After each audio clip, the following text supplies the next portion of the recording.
Hey everybody, welcome to the VR Game Nights. My name is Greylock or Sir Grey, and to my, I guess that would be to my right or your left is Sir Agar or Agathocles. I always have trouble with that. Agathocles. Anyways, how you doing, my friend? How's your VR week been? It's been good. Still on VR probation, so there has not been any actual VR gaming going on. But we are here to talk about the news and the things that have been moving and shaking up the VR market sector. So, Yeah, and absolutely. And let's just jump right into it now. A couple of big stories came out right before we went to record last week. So we got those in tonight's episode. But you can see I'm trying out this new space right here. And I don't know if I like it yet or not. But in any case, let's go ahead and jump into the first story here, which I found very interesting. Now, before I bring this up, I was actually thinking, remember that story we had last week about Rift partnering with Xbox? right. And I thought that was such a great idea because, well, on one hand, it's a bad idea because just use Windows mixed reality headsets. But on the other side, I thought it was a good idea because then those exclusives from Oculus could come to the Xbox, right? Right. So then we see this story come up. And Jason Rubin was being interviewed, and he said, "Yeah, I'd love to trade games with PSVR. I mean, there are games like I think it's Blood and Truth and some other top-notch games that are PlayStation VR only, and we're never going to be able to play them on the PC. So I think this would make sense. What do you think? I mean, would this be a loser, or would it make sense for Oculus to sell exclusives on the PlayStation and vice versa? I think it would make sense. Yeah, it would. From a consumer perspective, I don't know that the Sony exclusives would ever show up anywhere else. That to me would seem highly unusual. That would be like Resistance Fall of Man showing up, right? Like on a different platform. So and I just don't know that Sony thinks of their VR games as any different than their other exclusives. So that's just the thing that would I have a hard time seeing that come together. However, the interesting synergy that was pointed out is that um, Ready at Dawn and Insomniac have done titles for Oculus, and those are studios that on the console side of things um, have done exclusives for Sony. So that would be an interesting crossover there that might be some synergy that could be leveraged. Now, I'll say two things. Number one, Sony has had some console exclusives that they also have released on the PC.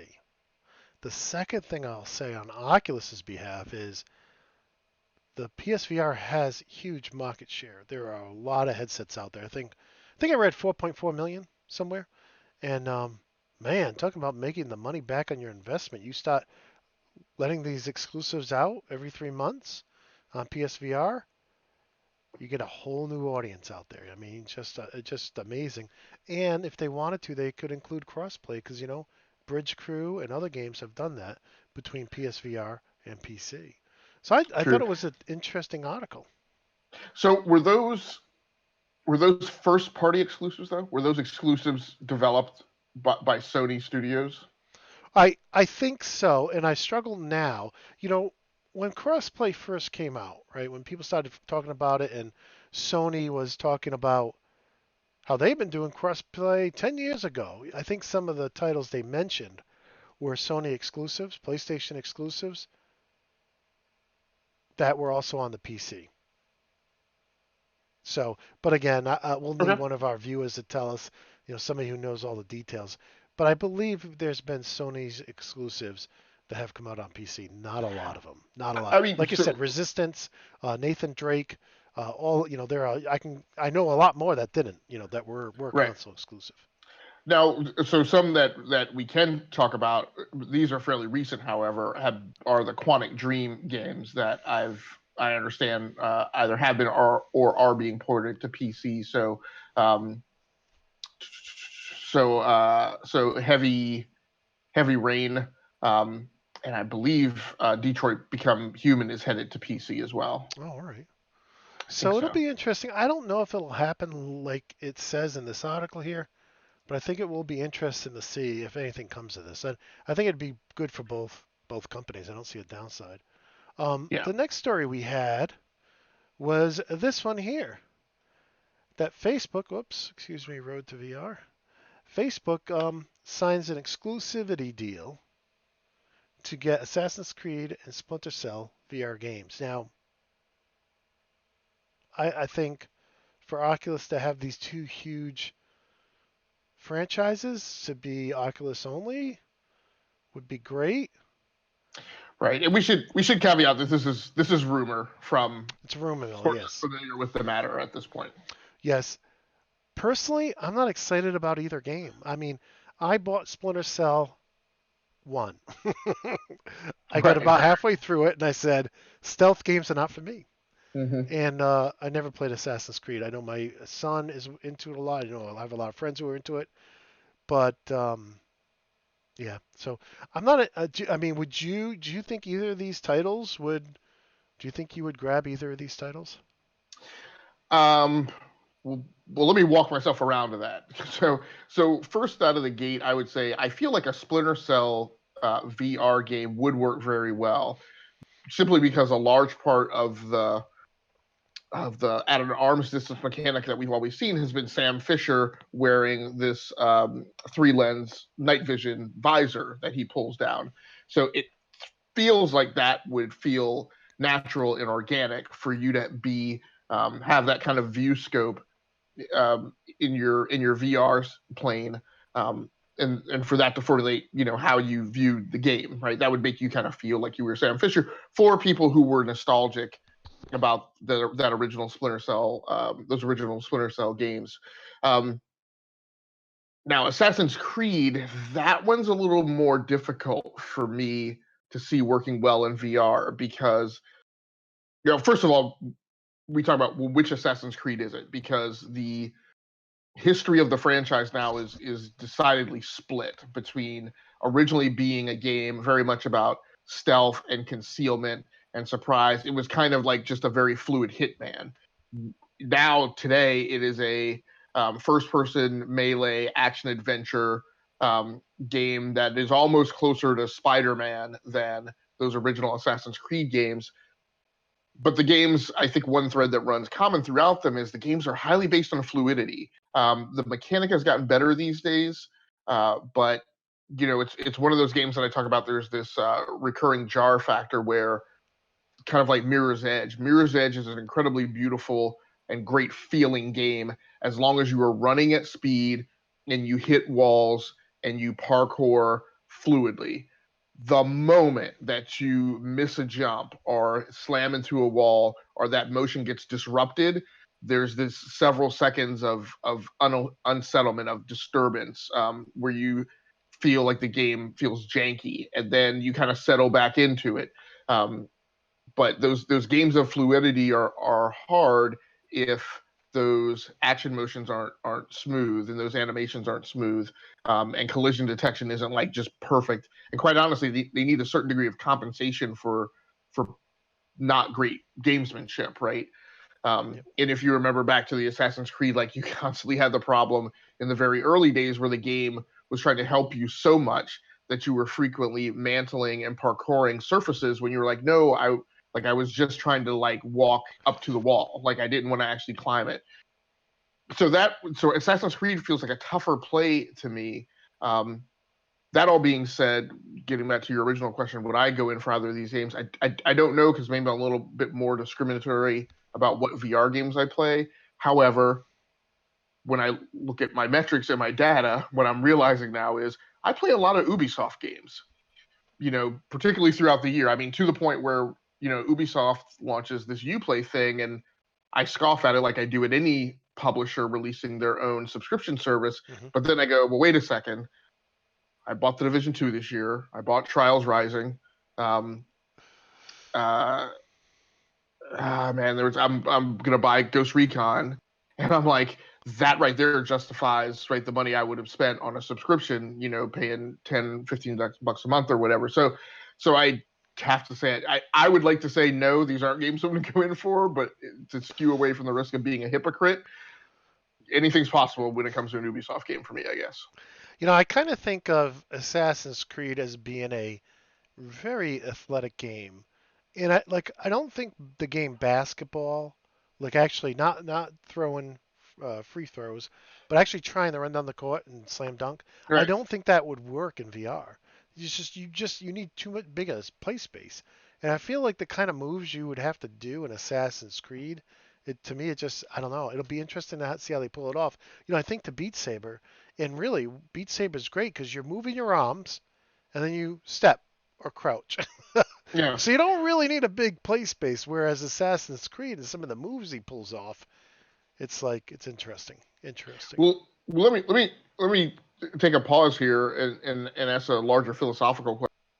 We kind of focus a lot on lens resolution and how good the GPUs are. But the truth of the matter, I wonder if the truth of the matter in VR is we've kind of got the being under the visor experience down pretty good, right? It's got a framework, it's headed in the right direction.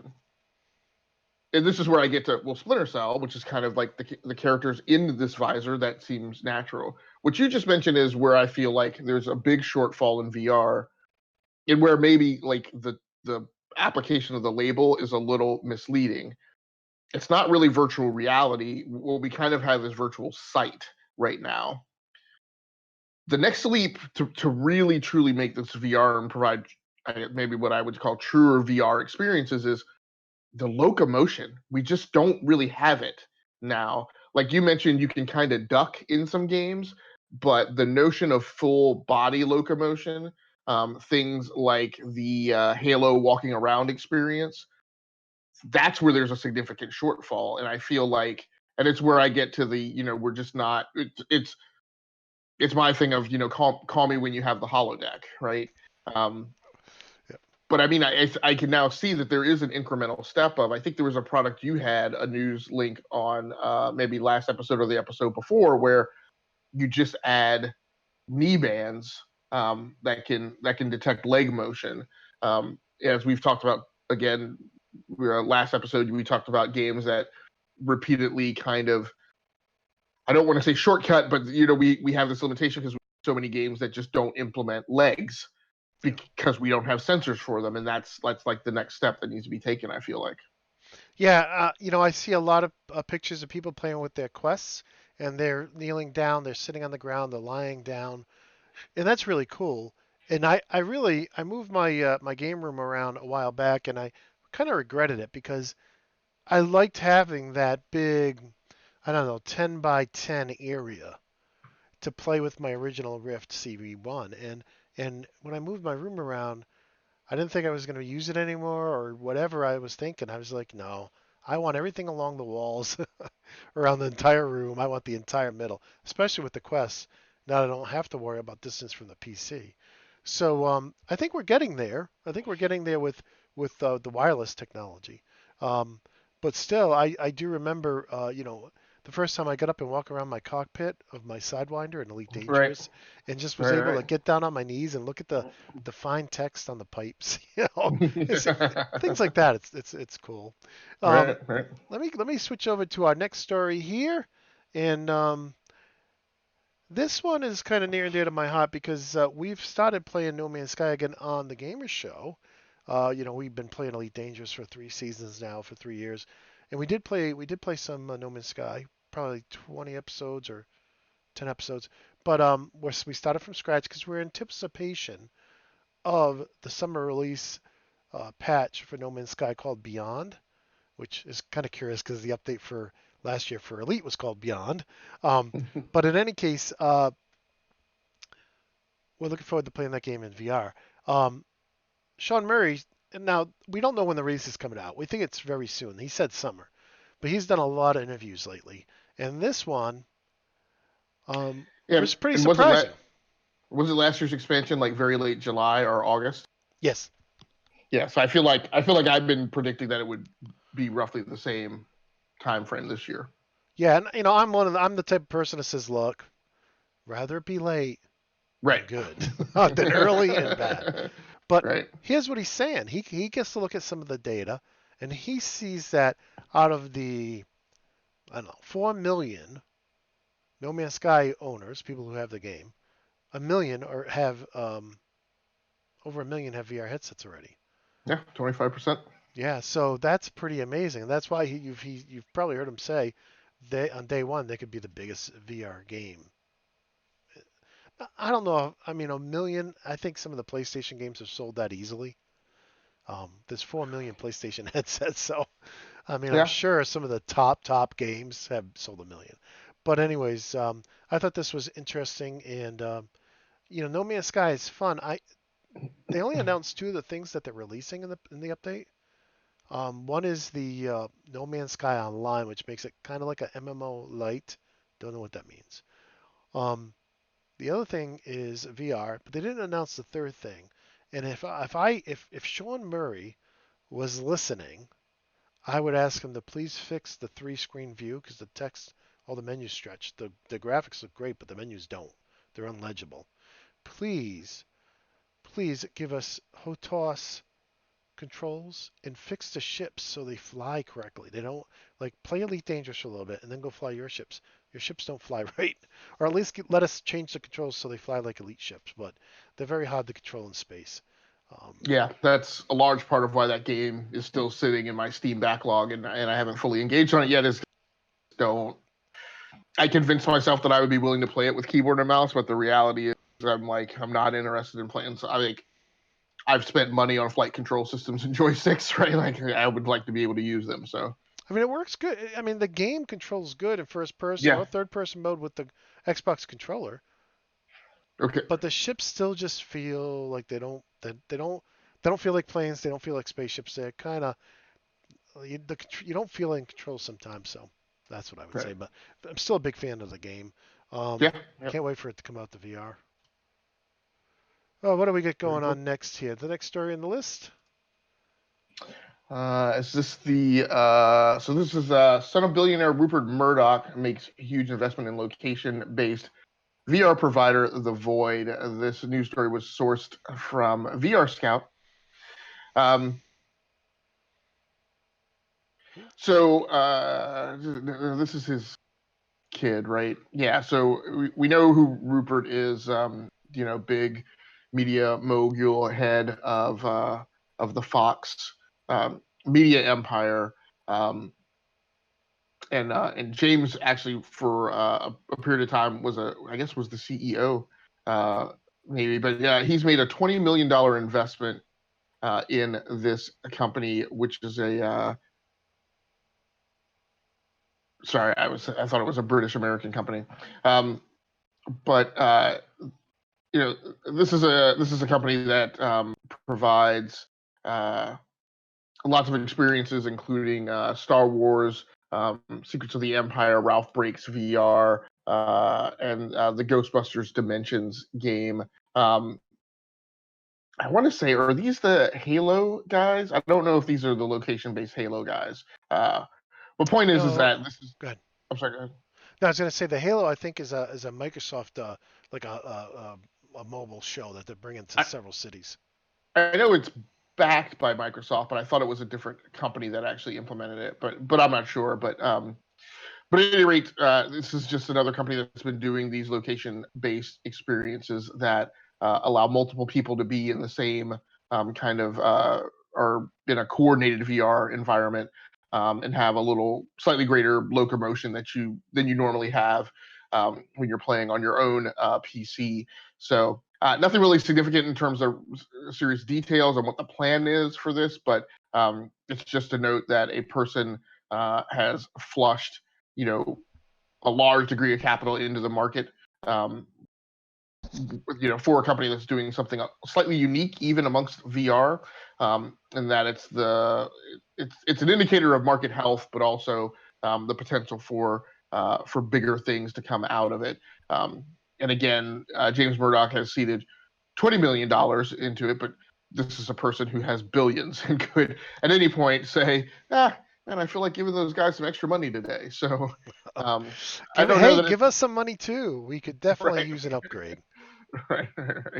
Um, you know, I have to say that I think this is the future. I've been saying this for years. The malls are dying. Why are malls dying? Malls are dying because people don't want to drive to some place to buy a box, right? The reason that malls were great was because they were more convenient than going downtown and shopping through multiple stores, in the weather and whatnot. And you know what? People who didn't live next to downtown, they used catalogs and they mail ordered, right? But now the internet makes it easier. So if you just want to buy something in a box, that besides food, you always want to get that fresh, please. That's that. It's easy to do that online today.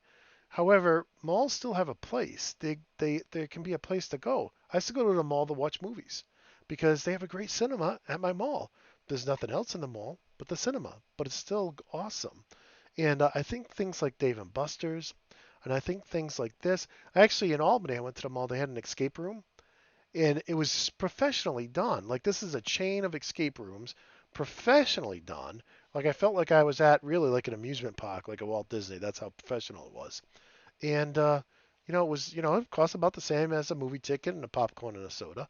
But I think that's the future of location-based entertainment. Tramps and playhouses and escape rooms and VR arcades. And I think this is a good investment. I know the void has expanded and had to contract. I know a lot of these location-based VR places have expanded and then found themselves contracting because maybe they got into something too much, too far too soon. But Yeah. I do think it's the future, so probably a good bet on his part. Yeah, and the niche where these guys are kind of lining up is they're kind of becoming one of the principal companies that lines up with other media outlets who have specific um, entertainment IP. So again, the games that I mentioned, right? You got a Star Wars game in there. You have a Disney property. I think Disney Pixar does um, uh, the Wreck-It Ralph character. I think. I think so. Um, if not, he's got to be a DreamWorks character. And then you have Ghostbusters. So you have prominent IP that has cultural cash and is readily recognizable by people in these kits that provide exactly the type of capability that we were talking about before, where there's in the home there's a limit in systems and games that um, support wide degree locomotion, and this is exactly where that capability sits. And as you mentioned, Gray, it's the kind of thing that since you can't really get it in the home, your only real way is to go out and experience it in a larger facility, and that's what these guys can provide. So it'd be interesting to see this take off. It'll be interesting if the world of VR next year is we have these things that we use in our home, but when we want to do these locomotion based things, we go out to a Dave and Buster's or its equivalent. Yeah, I make two predictions in my book that I've only written 10% of. One of them is that VR games will debut at these locations. They Okay. before they come to your home, they will debut because almost like when a movie comes to theaters and then it comes Yeah. to digital and then finally you can buy. Oh no, it comes on demand. Then you can buy it on digital. Then you can buy it on disc, right? So there's that. Right. That I think in the So future we'll find that. The other prediction I make is, you see all these streamers making tons of money on Twitch. Many times, the streamers are making more money than the guys who made the game. I'm talking about the company who made the game. yeah, yeah, So my other prediction is companies like Ubisoft, EA, they all have their own platforms, right, for selling games. I think you're going to see in the future, and I know this is a wicked segue, a wicked sidebar, but I think you're going to see them start pulling the reins in on the streaming and saying, yeah, we're going to let you stream. You're going to be able to monetize, but you're going to have to stream through Uplay or stream through EA Access or Origin or whatever they're calling it this week. And but we'll see. But that's way off to the left side. Any other thoughts on this story? I had one, but I think I lost it. So no, no, Sorry. no, That was no, that's fine. long-winded. No, no, Hey, you're good. I am so excited about Battle Wake, especially after learning on Reddit that they're going to have all this great stuff for multiplayer, that I had to share this. It's kind of small. Let's see if I can make it bigger. Basically, they're having a closed beta. Now, you have to reply to this in the next like 10 or 15 hours, but to get in. But I would love to do it. They're doing a beta on like a four-player co-op story mode, which is right up my alley. I'm just not available this weekend. I got to work on my wife's car and do some other things in the garage, so I will not be able to take part. But anybody out there watching this, if you're dying to do this, jump on it. It looks like a really fun game. Really does. I haven't done a beta in so long. I did the Destiny 2 beta. I think that was the last beta I did because I'm a big Okay. Destiny fan. Did you hear about this? About Big Screen offering Uh, 50 channels. 50 channels of free TV. I'm like, that's really cool. so this is one of these weird things in VR, right? I mean, the although I feel like I have a very specific use case for something like this that I would like to see, that I would mind seeing come to fruition. So at the end of the day, this is just you watch TV and movies in VR. So it's the same thing that you could watch without a helmet on. It's just that it puts this wrapper around it in presentation factor. So there's a part of it that makes it sound very gimmicky and like, why would you ever do that? But for me, I mean, I don't know if you remember, I believe you do. There's a very brief period of time on the Xbox 360, right after Netflix arrived, where there was the ability to co-stream a movie. So if Yes. you had multiple people who had Netflix accounts, you could go into like a room and link up and start a movie, and it would play to all of you at the same time, and you could be on headsets and you could have a conversation with those people. Netflix permitted that, but I think very quickly Netflix got an from the motion picture studios and the people who own the distribution rights to those, and we're like, that constitutes a public performance of a movie, and you can't do that. And they took that away, and then there was a workaround, which never really was really a great workaround. Was that what then you would go to your Netflix and I would go to my Netflix, and we would try and do a countdown and sync up, when we started the movie playing, and then we would just stay on headsets in party mode, which was not as good an experience. So the cool fruition of this could be that maybe this gets that back for us. If there's a way for people to go into a room and watch a thing, and I mean, I admit what I would like to do is the people who I'm geographically separated from, who I would like to hang out with. I would love to be in a virtual room. You think about the Facebook mantra of, it's about connecting people. And if I could connect with people in a simulacrum of actually being in the same physical space and watch a movie or a TV show, that would be cool. Yeah, I think it would be. I have to agree with you on that.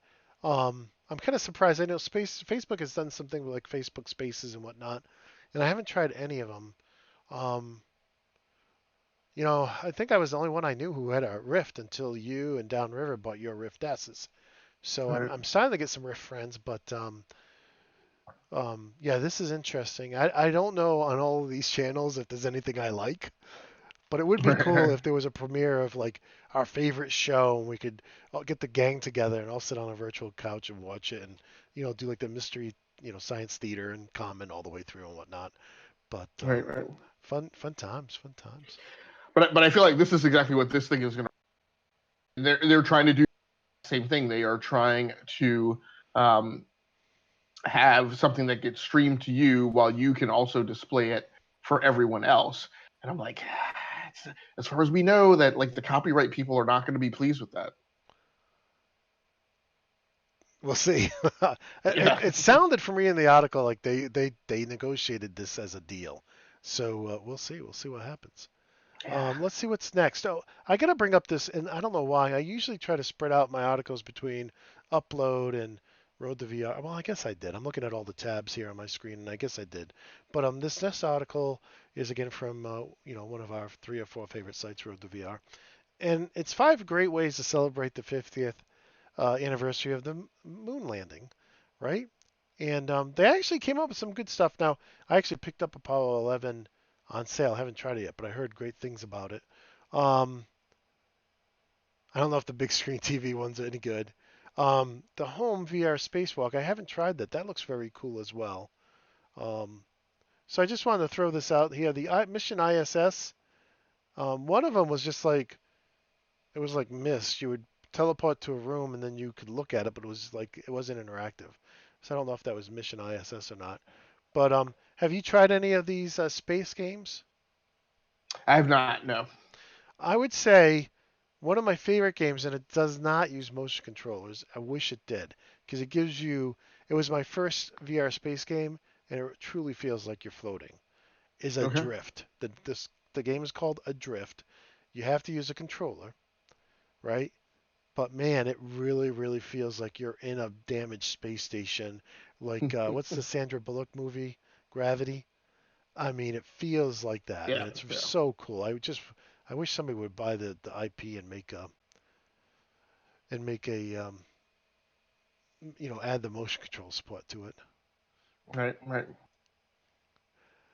This next one, I just found this today, and it's a small group. They have a Kickstarter going, and I really want to promote this because um, this is basically it's an $8 game they're trying to kickstart. Okay, and it's an escape room. You're a detective trying to figure out what happened to somebody by going into the room, and it's placed in the 80s. So the room is full of all kinds of 80s stuff, and it's hilarious. Okay. You can see the Kickstarter here.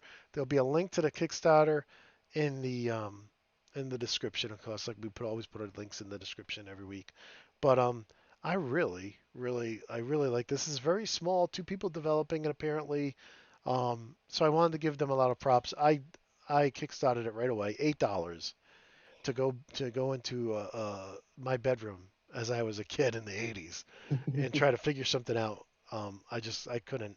I don't know. Are you into escape rooms at all, or that experience, or any 80s nostalgia there? Not yet. Just because logistically, it's I'd have to figure some things out to participate in something like that. So no. Yeah, I think it's very cool. It's a single player game. It doesn't look like it's like a 20-hour game, but I wanted to throw that out there. What do we got next Right. here? Oh, did you see this one about the specs on the next gen, the PSVR2? Yeah. Um. They're crazy good for the price. I Right. don't get it. Let me see if I can highlight it here. Yeah. Ooh, So that it's looks even 200. worse. It's claim the claim, and again, this is rumor, and according to sources close to the matter. It's supposedly targeted to be a $250 headset that has a 2560 by 1440 resolution. This is actually, I'm not sure which one you're looking at or if I grabbed yours. Yes, so this is an article sourced from inverse.com. Yes, A 120 hertz refresh rate and 220-degree field of view, which I think is the largest that I think we know of. absolutely. Yeah. That's almost as big as you can get. I think that's on the high end of what human vision is. Yep. Um, 5 hours of battery life and eye tracking support. I mean, this is just too much for $250. First of all, Yeah. you're going to have world-class field of view. I've heard people say 180, 220. That's the range they give for a human field of view. So Right. Right. you're going to have 220-degree field of view. That first of all, I don't buy that. Maybe 120. Second, 120 hertz. All right, I'm sure the PS5 can output that. So that all right, I'll buy that because hey, look at the index has it right. Right. Most of the games I hear are running at 60 and just doubling it. Double it. But the resolution seems on par. Most people are having the 1440 by what would that be? That I mean, actually, that resolution, right, is low for the field of view. Okay, Okay. is that per eye? That doesn't. There's something wrong with that resolution because that seems like your normal whatever our resolution is, whatever our field of view is today, 100 to Right, right, 110. right. And 1440, the average for the height, but the width at 2560, you divide that in half. What is that? 13, Right. 13. 12. It's 1280. It's 1280. It's 1280 by 720 per eye. Yeah. So it's a, So it's a 720p image, which is not. It's not good. no. Well, it would be 12. It would be 1280 by 1440. So it would probably be a single LCD, and basically that's your Rift S resolution, right? Because Right. because the Microsoft headsets were 1440 by 1440 or 1600 by 1440, and I think the Rift S is 1600 by 1440, and the Cosmos is a little different. It's like 1700 by 1440, I think. So you guys Right. correct us in the chat if we're wrong. We're just going flying off the top of our hats here, but that resolution is a Rift S resolution. So how are you going to take a Rift S resolution and stretch it to 220 degrees? Right. That's gonna bring back the screen door effect. So I'm thinking maybe that's 120 degrees. And then how can you do this for $250? You basically this is a Rift S, or actually much better than a Rift S, wireless for 250. Yeah. It So it yeah, that's doesn't. the one Yeah. thing I think maybe we hadn't gotten to is that there's strong indications that the design goal for this headset is for it to be wireless. Now, I guess what I would say, And eye tracking. We got to throw the eye track. It's like right, right, right. But I guess what I will say is though this is potentially this is the power you see or the advantage you see from people who are. I mean, the big difference is that Rift S needs to work with everything, right? This thing only has to work with the PlayStation 5. It gives you an opportunity to accelerate your optimization because you're not trying to make like a wide ranging platform that can handle interfacing with limitless um, combinations. You get to develop this right alongside the actual PlayStation VR. And certain things are a given, right? There's not so many needs to entertain. Well, what if this or what if that, right? Because there's no what if. It's the PlayStation 5. This is the form factor. This is how much power it puts out. These are the three ways in which it can be used, and so we always know that it's going to be like doing one of these three things or one of these three modes. So yeah, it's really interesting. Again, I'm a person who like I understand your stance on it. Like I don't necessarily see getting a PlayStation VR, although it could possibly happen. But if I did, it would just be as an experiment and just be for review purposes. Really, like if I had to make a choice, it's not like I would be thinking about Sony VR. Do I buy a Sony VR or do I get Rift S? Well, one of them's all purpose built to accommodate lots of different things um, on lots of different hardware, whereas this is a thing that is you know potentially the what do I want to call it, the best of no worlds, right? In terms of like the compromises or whatever that it has to make. But it's interesting to see another thing land in the market that has a different acceleration vector and therefore the potential to be really big. I'm trying to think back to, I, and I've kind of lost this thought process. But if I can go back to an older, if we can go back to some of our earliest podcasts, go back several years, I think there definitely was a time where there were games that were ported to the PC, but they didn't expect a lot of sales. Maybe some of the Call of Duties. I know I started Call of Duty on the PC. I get Call of Duty 1. I still have it here. Um, But I don't. I remember just some of the sports games and first-person shooters. Consoles were so dominant, right, in that 360 age and PS3 age. that I think a lot of games got ported to the PCs as afterthoughts, and I think PC gamers suffered. I'm not saying we're there yet with VR, but I'll tell you what, if Sony could release, now they already got 4 million headsets out there.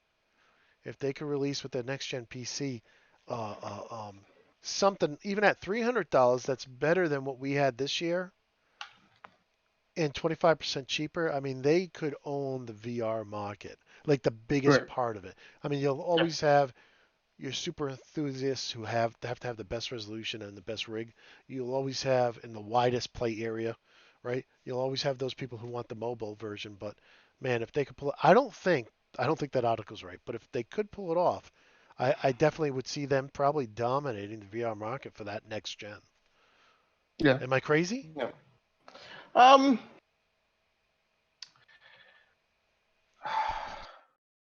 You're not crazy. I mean, but I think what the hypothesis is really when you put all the dressings on it, it's the question of whether or not a proprietary single platform implementation um, has any chance of competing against uh, uh, a generalized accommodate anything like SKU. Um, and one thing that's true now, the metrics are going to change when PlayStation 5 drops, but one thing that's true is, um, you look at recent NPD numbers and you see Days Gone like tracking in the top 10. Days Gone is a game that has been received kind of lukewarm at best among the games media, but there's a veritable power in simply having a platform that has over 100 million units out in the wild. And then it's like, okay, of those 100 million units, I know that some percentage of them are going to buy this first party exclusive. So, uh, it'll be interesting. I feel like what I really want to say is I feel like these are different markets. Like I don't feel like the comparison of like Sony PlayStation VR and its associated game sales numbers is a fair comparison against Rift S and Vive. Um, but so I don't feel like those markets are the same competitive plane. However, PlayStation 5 could potentially show up with the numbers, and that's where you're gonna, it's my way of saying, well, yes, maybe they will own the market, not necessarily because they're the best thing, but because they're the median kind of commodity level device that more people can afford and that is directly and identifiably compatible with a thing. You won't theoretically you won't get all the horror stories that you heard from me of like, oh, the blasted controllers didn't connect tonight again, or it works on this PC but doesn't work on that PC. So yeah, there's some competitive strength there by having this be an accessory to a platform that is the best selling platform at that point in time. I think of it if you're really into VR and the PS5 drops with a headset that's better than everything currently on the market, okay? Which may not be the case when this comes out. But if Yeah. it was, let's say it came out next year and it was, and the PS5 has more horsepower than your i7 with a GTX 10 series card, you can get the best headset on the market with a computer that's faster than yours. The plug and play that we always talk about, which is so easy with consoles, right? For a fraction of the price of upgrading your computer, your motherboard, your video card, and your headset. I mean, it could, and I think that's why I was drawn to the 360. I really Mm-hmm. stopped playing on the PC and really migrated to the 360 for most of my gaming for a long period, except for Yeah. RTSs. I mean, there's just some games you play on the Right. PC back then, but Well, that could happen. Will it? I have no idea. right. Well, this is the thing where I feel like, as you often do, throw it out at the viewers because I really like. This is a question of, is this accessory a system mover, right? And when you said, if you're hardcore into VR, interested in VR, like I started shaking my head because I'm like, I feel like if you're hardcore into VR and you're looking for your next VR thing, the availability on the market of a great VR headset that is tightly coupled to the PlayStation 5 that's not the direction you expand in. Or if you're a latent customer who's been waiting on the fence, I don't know that the place I feel a true VR enthusiast is going to say, oh well, no, well, I mean clearly I would get that and attach it to a PC. Um, the question we need answered, and viewers know, or somebody can get this data. Maybe DBQ knows, we can get him on here one time. But like, is PlayStation VR? It's going to sound arrogant. Is PlayStation VR the VR for people who don't understand VR but still want VR? Right? Because it is essentially a COTS. It's more of a COTS product, right? Than I think of the other headsets. So I think PlayStation VR has been the entry to VR for a large section of the population. I mean, there are still a lot of people who just can't afford a nice computer who can afford PSVR. I mean, right. you can buy a PlayStation Pro and a PSVR for less, half the price of a decent gaming rig. You know what I'm saying? Yeah. Gaming rig, monitor, and not even throwing in the headset. So Yeah. I think there are people who, especially younger people, maybe a lot of teenagers, they don't have the disposable income that adults have, Right. and but they want to get into VR. It's drawn them. It's like it's drawn us. It'll Well, be interesting. Yeah. this is where this very much to me, and it's where I started to balk at the way you were phrasing it, and then trying to come at this is very much to me. It's an Indian thing, right? So I guess my hypothesis is I don't think that people looking to get into VR buy PlayStation VR and a PS5. I feel like PS5 owners who are looking to get into VR buy a PSVR. So I feel like people who are already in that ecosystem do expand in this direction to start testing VR if that's something that they're into. But I feel like people who are not yet in the ecosystem, I feel like they don't buy a PlayStation 5 so that they can get into VR. And Well, that's I'll counter that by saying most of the popular PC VR games have found profitability by porting to PSVR. yeah. Yep, absolutely. Yep. So Yeah, I would agree with that. so that's good for PSVR owners because they're getting the best of the PC games Right. because there's so many of those people out there they can help. I mean, 4 million out of 100 million is not a lot, but 4 million versus maybe a million or two on PC active players. Right. It can change the bottom line of a small studio. All right, so Yep. let's keep going here. This is we were talking about this earlier. There are only 59 hours left. Now, by the time I get this published, it will probably only be 49 hours left. This is the Cat Loco system.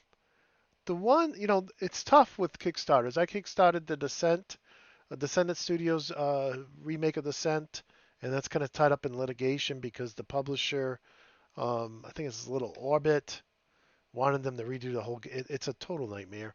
And then, Dual Universe is taking twice as long than they plan to take to release their game. But this has already been in development for a year, and it's planned to ship in August. So I think, yeah, very, very small chance of um, a lot of slippage here. But one of the things I want to say is if you see the video I'm playing right now, the guy's walking in place. That doesn't appeal to me. What you'll see if you look at this Kickstarter is that there's another way to do locomotion. It's where you put 1 foot forward or 1 foot back. I feel like the chicken dance here. Or 1 foot left or 1 foot right. That will, like, if you want to strafe right, you just put 1 foot to the right. Okay. All You right. want to Yeah. you want to walk forward, you put 1 foot forward. Right. Okay. So there are multiple ways to utilize this. So I jumped in on this. I think I got in the second round there of the special deals, but I really would like to see this get to the next tier. It's at 182. It needs to get to 200 to get to the second tier, which is full Oculus support for the Oculus Home and everything. But there's been other people who have had very similar things. Um, their ship date was going to be much longer, and the price of the unit was much higher. So Cat is a known. They make VR treadmills. They're a known entity, and I just wanted to show this off again because it's almost done, and I am getting it, and I'm looking forward to it. Um, so that yeah, this is what we were talking about earlier. And then I think the last thing I had is I keep seeing people recommend these headphones. These are clip-on PSVR headphones, but a lot of Oculus Rift S people are recommending them. So I'm going to Yep. put the link in the show notes. I have not tried these, but they look pretty cool because they you can just plug them right into your headset. And I've seen a lot of people on Reddit say that these fit and work extremely well on the Rift S. So for Okay. $34, I mean, Yeah, I mean, if you need more I can't volume, find I've just been flipping through the images and stuff, and I can't find design flaws. And yeah, I can't see why this would only work with PlayStation. I mean, no, and it's just an audio port. So right, yeah, so and they said it fits on, it clips on fine. I disclaimer, I do not have this, but I've seen so many people recommending them that I wanted to right. throw it out there. There's another one by Koss. Um, they don't clip onto the headset; they just go behind your ears. I'll put that one up there too. A lot of people are recommending that. So if you have a Rift S and you want to turn it up, turn the radio up, you Yeah, can do that. But that is all I had. Did we cover everything you had for tonight? yeah, absolutely. All right, well, we'll just do the outtake. I want to thank everybody for watching. We want to hear your comments. Please subscribe because this is our brand new channel. I think we had, last time I checked, 9 people. We used to having 3,000 people over at the Gaming Show. Now we're starting over, so we got 9. So first of all, thank you, 9 kind souls, for subscribing. And if you're watching this and you like our banter and you like our discussion, I know we typically are talking a little bit higher level because we're older. We're done with the fart sounds making us laugh and things like that. That's not this live stream. That's not this talk show. We're more we get a little bit headier. That's what happens when you get old. But in any case, thank you, Sir Aga, for co-hosting with me, as you Nah, always thanks, do. thanks for having me. And thank all of you, our viewers. Please comment, let us know what you're thinking. And until next time, peace.